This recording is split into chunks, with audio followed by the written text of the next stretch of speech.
তো বন্ধুরা, সকাল সকাল শুরু করেছি ব্লগ। রান্না ভাত হয়ে গেছে আর একটা ভাজা করছি, এই আলু বরবটি দিয়ে একটা ভাজা। তো যাই হোক, অনেক কাপড় চোপড় বেরিয়েছে, তারপরে খড়ি শুকোতে দিয়েছি। আমি যেহেতু চা পাতা খড়ি দিয়ে বেশি রান্না করি, তো সেই কারণে তোমরা আমার ব্লগ দেখতে কে কে ভালোবাসো অবশ্যই কমেন্ট করে জানাবে। আমি অনেকটা ব্লগ দেওয়া কমিয়ে দিয়েছি, আর এখন শোয়ার ঘরে এসেছি কিছু কাজবাজ করতে। কালকে গেছিলাম মেলায়, তো মেলা থেকে এই সাবানের কেস আর এই মগটা পেয়েছি আমরা পুরস্কার, মানে 8টার টিকিট কেটে দুটো প্রাইস। আর এই যে ঝুনঝুনি খেলনাটা দেখতে পাচ্ছ, এটা নিয়েছে আমার মেয়ে। আর এই যে সুপারি কাটা মানে জাতাটা, এটা আমার বড় আমাকে কিনে দিয়েছে। তো যাই হোক, এটা ব্লগটা কিন্তু অনেক দিনের, জগদ্ধাত্রী মেলার পরের দিনে। তো তোমরা এই ব্লগটা কবে দেখতে পাবে আমি জানি না। আর এই হচ্ছে আমার ব্যাগের কালেকশন। আরও কিন্তু অনেক কালেকশন রয়েছে আমার ব্যাগের, সেগুলো রয়েছে আমার অন্য একটা জায়গায়। তো অবশ্যই তোমাদের সঙ্গে আমি সবটাই শেয়ার করব। এখানে আমার চলতি, মানে এখানে ওখানে যাওয়ার জন্য যখন যেটা পাই তখন সেটা নিয়ে চলে যাই। এগুলো এখানে যেগুলো আমার সবসময় লাগে আর কি, সেগুলো এখানে ঝুলিয়ে রেখেছি। আর যেগুলো আমার একটু ব্যবহারে কম লাগে সেগুলো কিন্তু আমি আর অন্য জায়গায় রেখেছি। অবশ্যই তোমরা দেখতে পাবে। তো চলো, ব্যাগের কালেকশন দেখিয়ে সময়টা নষ্ট করব না। আর এখানে খালি একটাই কিন্তু আমার মেয়ের, মানে মেয়ের ব্যাগ রয়েছে।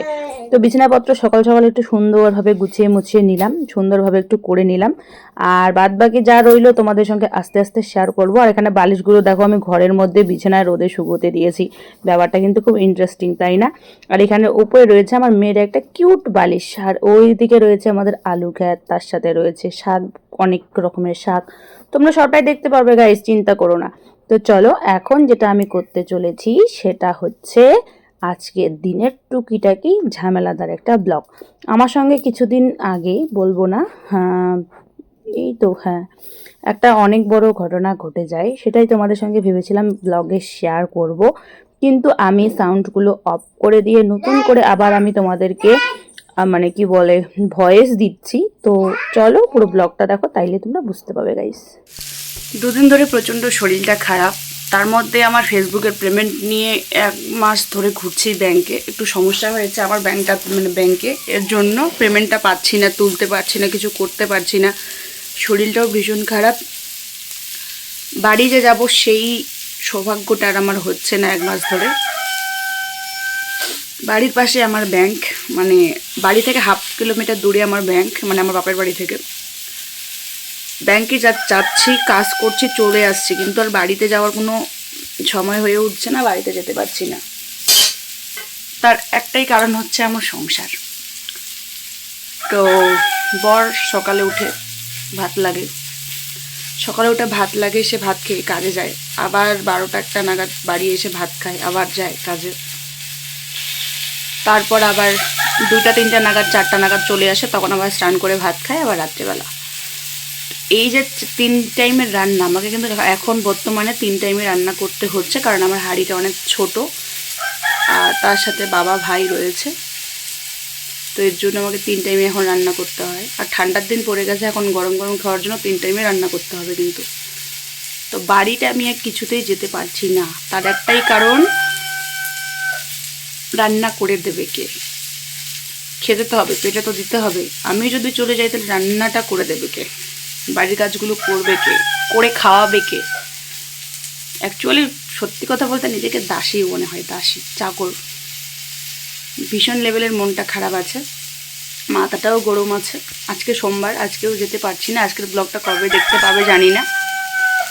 তো দেখি চলুক এরকমভাবে, কতদিন আমার ইচ্ছের বিরুদ্ধে আমি আমার মনটাকে বেঁধে রাখতে পারি।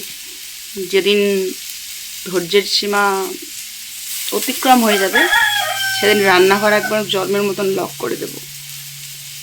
ভালো লাগছে না, বাচ্চা নিয়ে এত ঝামেলা, ক্যাচাং ব্যাচাং, এত অশান্তি করে সংসারের যাবতীয় কাজকর্মগুলো আমি করি। 2টা দিন কোথাও গিয়ে থাকতে পারি না।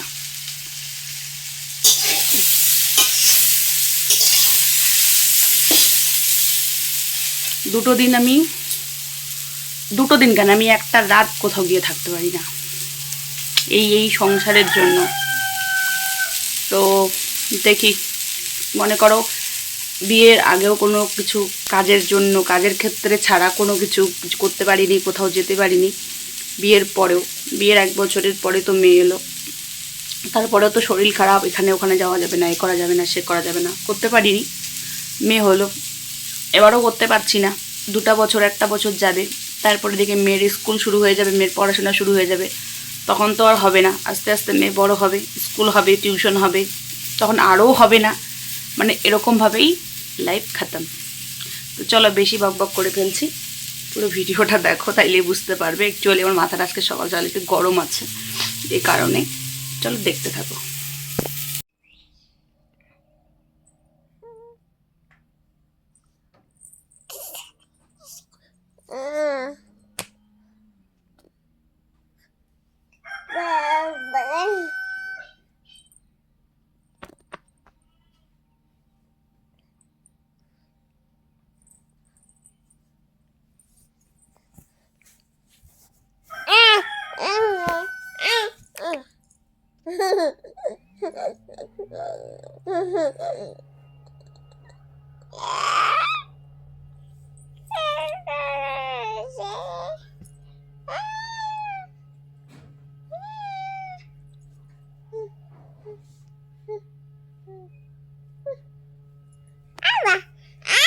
Tata tata tata tata tata tata.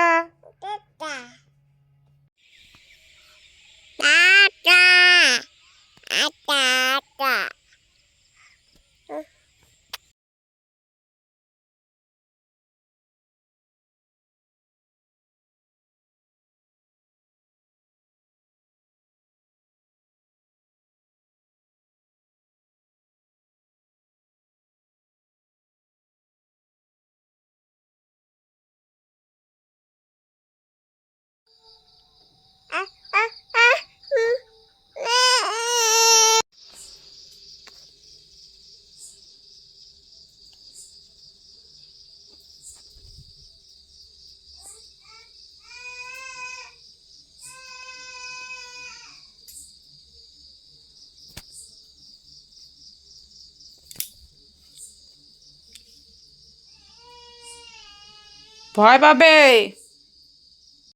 তো গাইস, হাফ রেডি হয়ে, ভালো লাগছে না এটা দিয়ে, হাফ রেডি হয়ে মা মেয়ে দুজন মিলে আমরা বসে আছি। কারণ হচ্ছে এখন বাজে 8টা, আর আমার বর আসবে, মানে কালকে পাতা কাটা আছে, মেশিনের তেল আনতে গেছে, তো ও আসবে, তারপর আমরা বেরোবো। তো জানি না আমরা বেরোতে পারবো কিনা, তবে হাফ রেডি হয়ে বসে আছি।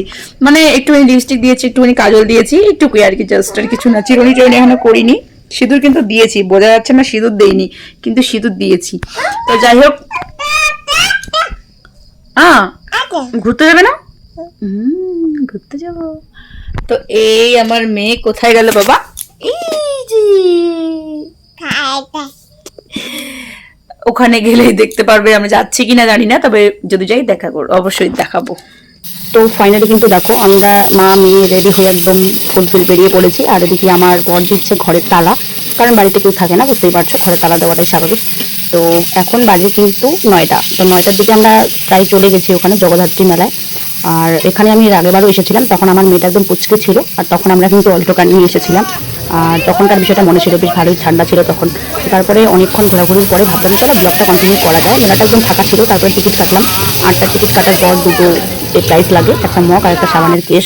তারপরে আমরা বিরিয়ানি এবং হচ্ছে ভেলপুরি খাওয়া দাওয়া করে ওখান থেকে বেরিয়ে পড়লাম। আমি অনেক কিছু কেনাকাটা করেছি, অবশ্যই তোমাদের সঙ্গে শেয়ার করবো নেক্সট একটা ব্লগে। আর আসার সময় কিন্তু প্রচণ্ড ঠান্ডা লাগছিল, আর তার মধ্যে কিন্তু রাস্তায় কুয়াশা ছিল, হয়তো স্পষ্ট বোঝা যাচ্ছে না ফোনে, কিন্তু বাস্তবে সত্যি প্রচণ্ড কুয়াশা ছিল।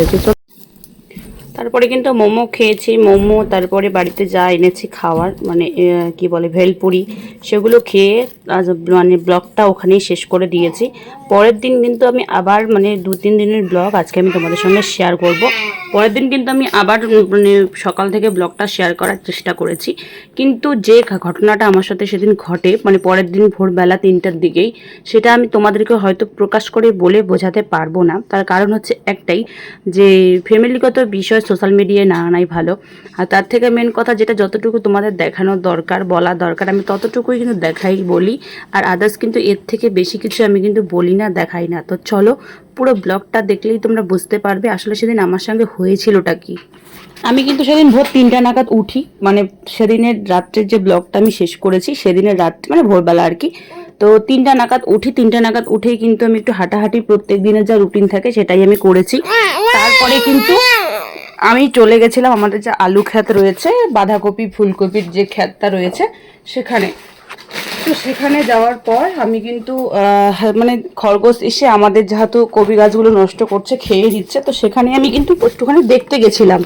তো যাই হোক পুরো কপি তো শেষ হয়ে গেছে, খরগোশে খেয়ে নিয়েছে। আর 3টার দিকে মানে তখন কীরকম সময়টা থাকে, ওই 3টা 4টা নাগাদ তোমরা জাস্ট আকাশের দিকে তাকাও, তাইলে তোমরা বুঝতে পারবে। কিন্তু ওই সময়টা যে আমার মধ্যে কাল হয়ে দাঁড়াবে সেটা আমি কখনোই বুঝতে পারিনি। তারপরে সকালবেলা আমার সঙ্গে যা যা ঘটনা ঘটার সেগুলো তো ঘটেই গেছে।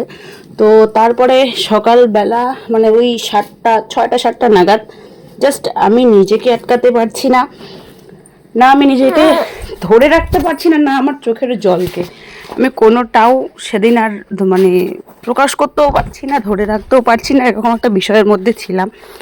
এরকম দিন যেন ভগবান কাউকেই না দেয়। আমি জানি প্রত্যেকটা মেয়েই মানে ভালোবেসে বিয়ে করেছে, প্রত্যেকটা মেয়েরই বা প্রত্যেকটা সংসারেই কিন্তু টুকিটাকি ঝড় ঝামেলা ভালো মন্দ লেগেই থাকে, এটা স্বাভাবিক।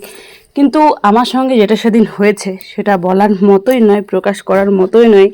তো যাই হোক, অনেকেই আমার ব্লগ দেখে, তো আমি আর তাদেরকে কোনো কিছু এই বিষয়ে বলতে চাই না, কারণ আমার ফ্যামিলি থেকেও আমার ভিডিওগুলো দেখে।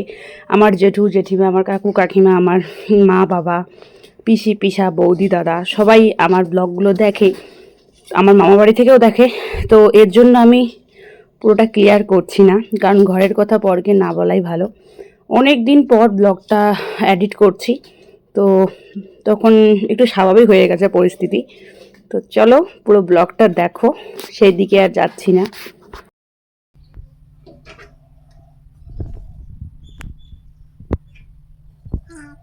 চাবিগুলো তুই ঢুকায় রাখবি, ঢুকায় রাখবি কি না?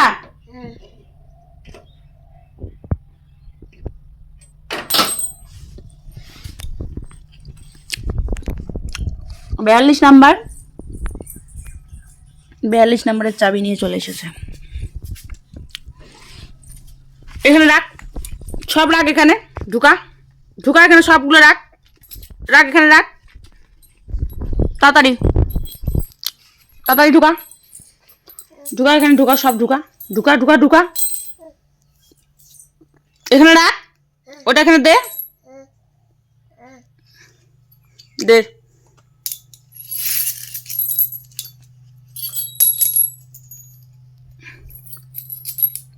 দে। তো সে তারপরের দিনের রাত্রেবেলা আমি আমার উনুন 2টাকে ভেঙেছি, ভেঙে মাটিটা সমান করে দিয়েছি। তার কারণ হচ্ছে আমি যখন সদ্যই বাড়িতে বিয়ে করে আসি তার 1-1.5 মাস পরেই উনুন বানানো হয়েছে।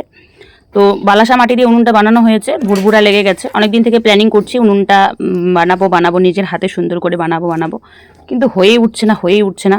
তো সে কারণে আজকে ডিসাইড করেছি যে আজকেই আমি বানাবো।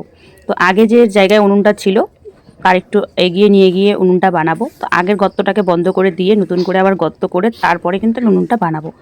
তো ভিডিওটা শর্ট হয়ে গেছে কারণ ফোনটা উল্টা দিকে ধরা হয়েছে এই কারণেই। তো চলো আমি তোমাদের A to Z তো দেখাতে পারবো না, ক্লিপ নিয়ে যতটুকু পারি তোমাদের সঙ্গে শেয়ার করার চেষ্টা করব। তোমরা পুরো ব্লগটা আমার দেখবে, কেমন হচ্ছে কিন্তু সেটাও জানাতে ভুলবে না। তো উনুন বানানো এটা আমার সেকেন্ড টাইম চেষ্টা। তো চলো তোমরা দেখতে থাকো গাইস, পারি কি না। তো পরে আর একটা ব্লগে তোমাদেরকে পুরোটা ক্লিয়ার করে দেখানোর চেষ্টা করব। তবে আজকের মতো বেশি আর ব্লগটা বড় করছি না, আজকের মতো এইটুকুই। কেমন হয়েছে বলতে কিন্তু জানাতে কিন্তু একদমই ভুলবে না। তো চলো টাটা, গুড নাইট, মোমো খেয়ে ব্লগটা শেষ করছি।